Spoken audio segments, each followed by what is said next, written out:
Hello mga idol, paki-check nga kung walang nagbago sa ugali, pananamit at kargada ni Mrs. Tingnan mo kung kalpeto pa. Dahil sa bidyong ito, isa na naman insidente ng pangangaliwa ang nadiskobre ng isang mister. Isang mister ang naghahanda para sa kanyang lakad na may kinalaman sa kanyang trabaho, at saka umalis. Ngunit nang on the way na siya, sa kanyang pupuntahan, nadiskobre niya na may naiwan itong gamit, kaya ito bumalik sa kanyang bahay. Ngunit bago pa man lubusang nakapasok si mister sa kanyang tahanan, sinalubong na ito mga miyembro ng kanyang mga kapamilya, usosero at mga maretes.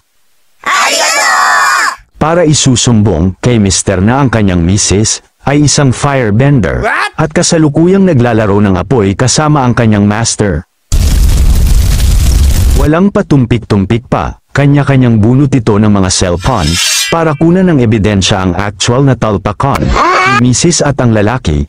Nag-ala CIDG operatives ang grupo ni mister, biglang binuksan ang pinto at sabay tutok ng mga cellphone sa subjects, at positive nga, ang batuta ng lalaki ay hindi pa nabunat sa holster ni misis.